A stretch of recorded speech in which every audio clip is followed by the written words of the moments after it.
My God, this must be the most important discovery during our time. I mean, I got it on 5 different websites. I seen this article on The Guardian. I seen it in 4 other places. If they would have found the skeleton of an alien, it would probably get less coverage than this because this is just so much important. Apparently, they found the burial ground of a Viking that's been dead for 900 years. And the skeleton is that of a female, and next to it were the sword, spears, and 2 slaughtered horses, right? So this is the typical way to bury a man. And because of that, the experts, the researchers, they're saying that this person might have been transgender, non-binary, or gender fluid.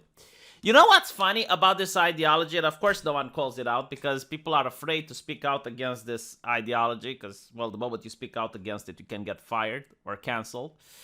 So people are like, oh, I'm not going to talk about it. Yes, yes, most important discovery of our lifetime. Yes, researcher. Yes, yes, well, give us wisdom. Right. Do you know when they say that a man can wear a dress and by wearing a dress doesn't make you less manly? Do you remember that, right? And you know that there are cases, for example, in the United States and Canada now, where 2 parents have divorced and the child, which is with the mother, turns out that all of a sudden they're transgender, right? And the child is like 5 years old. So now they're taking it to court, and it's like, well, how do you know that the child is transgender? And the mother is like, because it wears dresses. And but like, come on, isn't that like a little bit of inconsistency? Just, so that's one. The second thing that I really like about it is that, listen to this, right? Following studies, it was assumed that the remains of the Viking warriors were those of a female. A finding that threw into question a once commonly accepted view that Vikings ascribe to traditional gender role. So let me get this straight, right? Like you get tens of thousands of examples, and then you find one that fits your bias. Just like one example. Oh, this throws into the air everything. All the things that we have known are now destroyed. So like if you have like an assembly line which produces bicycles, and you get like 100,000 bicycles with 2 wheels, the same way we expect a bicycle to be like, and then finally like the 101th bicycle comes out with only 1 wheel, would you say, oh my god, researchers, engineers are baffled? We have discovered a new type of bicycle. They're like, this throws in the air the entire concept of bicycles having two wheels. But it's not only that, you know, like the thing that really got me going, right? Because obviously these people are acting like creationists at this point. You know, they already have the conclusion that God did it, and now they see God everywhere, even into a dog's asshole. I'm not even kidding. Like, do yourself a favor. Google Jesus in dog's asshole. Like, you'll see it. And when you see it, you're going to go like, V, what the hell did I watch? Just Google it and you'll see it. So it's the same, you know? It's like the people that, like, find the smiling Jesus in the potato, right? Like, because when you want to find something, you will.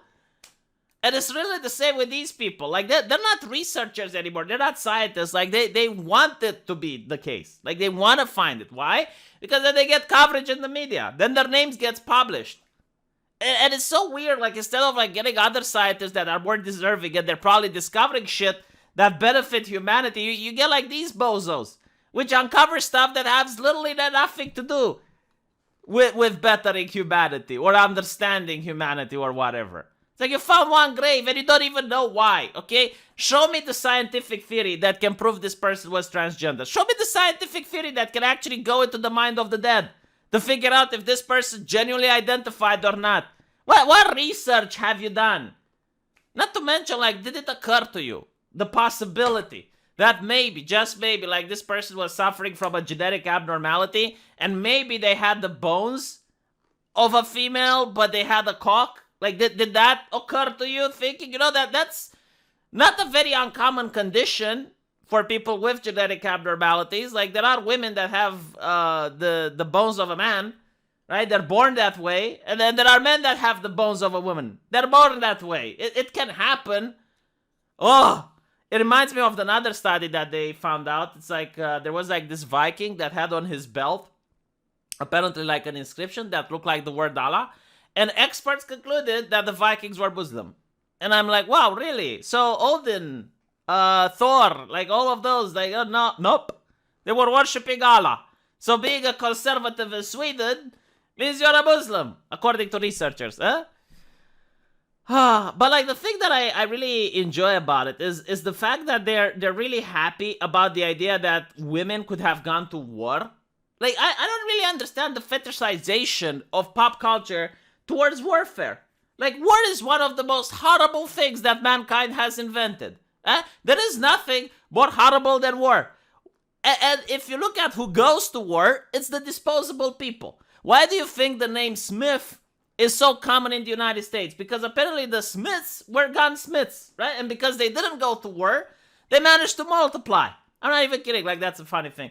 But like, when you think about warfare, who goes to war, right? It's not the president. It's not the politicians. No, they're in a bunker somewhere. Like, if all goes to shit, they're probably going to be the last one standing. Even in medieval time, when people went to war, yeah, sometimes in some nations you had the king going to battle, but usually he would be like surrounded by some of the best warriors in the nation, and he would wear some of the best armor that technology could produce at the time. So even on the battlefield, the king was safe. You know why men go to war? Because they're disposable. That's why, and they're not important.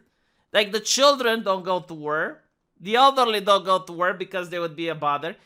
So the women are considered important. It's like usually the disposable go to fight so that the women can stay safely at home. Why would you want it? Like why are you fetishizing and romanticizing the idea of warfare and you want women on the battlefield? Fuck is wrong with you? Why would you want them on the battlefield? Why do you want to put them in harm's way? But it's not even that. Like, if you are genuinely like having an ideology that's like, yeah, women need to do their part, like stop slacking, stop being lazy, go on the battlefield, I would get it. But no, like, this is out of compassion, okay? It's for equality. You know, I wouldn't mind, to be honest. I wouldn't mind if women go to war and men can stay home. I would vote for that. I don't fucking care. At this point, why not? I would be like, yeah, I don't want to be in the draft. Let the women have... You know what? I'll even give out my way to vote. Like, I will give out my right to vote. I'm not even kidding. I would give out my right to vote if I could stay home in the case of a warfare. And let all the women take all the glory. You can have the glory, ladies. You know, like 20 years from now when they're making video games and they're going to talk about, you know, modern warfare and whatnot, let the women be the represented. Yeah, make Battlefield 5 a reality. Put the woman on the box. Oh, my God. Yeah, so... I find this to be absolutely hilarious. It's not like this particular event, which may even be true. I'm not saying it's not. It may, you know, as the title says, maybe. But the amount of coverage is astonishing. You know, like someone asked me, hey V, can you make This Week in Wholesome where you only cover wholesome news? I can't find wholesome news. This, I guess, is wholesome news. Like this is like the only news that I could find that is not depressing, that's not just simply factual, or that's not gloomy in any way. Because all the other news is like, oh, the corona is coming, everyone's going to get sick. Here's some more authoritarian measures. The economy crisis is looming. Like, that's literally all the news, right? Like, this is the only news that I could find that's wholesome. So there, I covered this. If you want more, let me know. But do let me know what you think about this in the comment section. And I'll probably be streaming after this. You can find me on the other channel. Hopefully you enjoyed this little rant, and I'll see you guys in the comment section. Take care.